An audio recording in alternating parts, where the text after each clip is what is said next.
money's coming in, so I didn't really give a shit. Yeah, And then it's not until I found out that, I'd made a few mistakes, and my cash flow was absolutely fucked, and I was a few $100,000 in debt, that I really sorted out my P&L and got a lot of accuracy into cash flow and stuff like that. So. Yeah, for sure.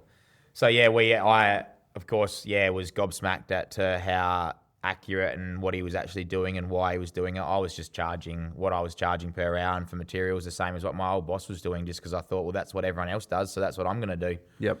So, of course, jumped into that side of it, and he gave me the number of the business coach. Paul Rogers, the guy that I've been using for 4 years now. So, jumped in with him, and of course, at the end of it, he came out and said, you're doing a lot of hours. By the time we calculate your hours against what you're actually making, you're in the red by $20,000 a year. I was like, what do you mean? I got pretty defensive about it all and went, no, you don't know what you're talking about.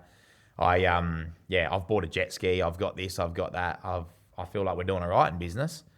And it took me probably a good month of, I committed to Paul and went, all right, let's do this. It's a 6-month course where he just deep dived into the business. Started to really rip some stuff out that I wasn't really sure, where it was going to go and how it was going to sort of turn my life around at the time. But we actually ended up butting heads, Paul and myself. He wanted me to change my ways pretty quickly. And of course, I tried to explain to him why that wouldn't work. And he ended up saying, you can stick it, Tyson. I don't want to do this with you anymore. If you're not willing to listen, then see you later. I'm done with you in business. Yeah. So, of course... Well, but the thing is, you've built this thing that's generating cash, all right?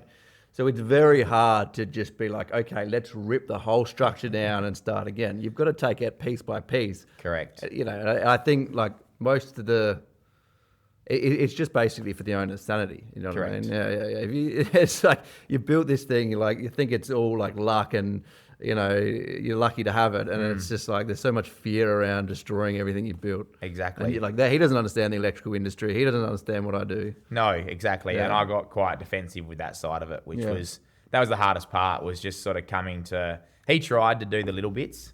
And of course, for instance, getting out of diaries and getting everything online and getting a good online system that we could actually use, which talked to apps and had everything. I was like, nah, diaries are the way to go. We need diaries. Yeah. And of course, when he got sick of repeating himself and me saying, I'll give it a crack, and then just not doing it, I think that was when he got to the breaking point of saying, if you're not going to listen, that's it, we're done. Oh, you can take your money back. You haven't paid me a cent. We'll call it even, and you can go your way, I'll go my way. Yep. So myself and my wife, we sort of went, all right, Tyson, it's time to give in and start doing things his way, which worked. It was amazing. So from that moment forward, I will not look back. We employed a few more staff. We sort of broke everything down into what we want in life. I think that was the biggest part, was him teaching me that, Tyson, what do you and your wife actually want out of business? And I was like, to be busy next week. I want to make sure we got work. I want to make sure that everything's happening and that we're always steady with workflow. And he's like, no, outside of business, what do you actually want? What's some life goals? And I was like, no,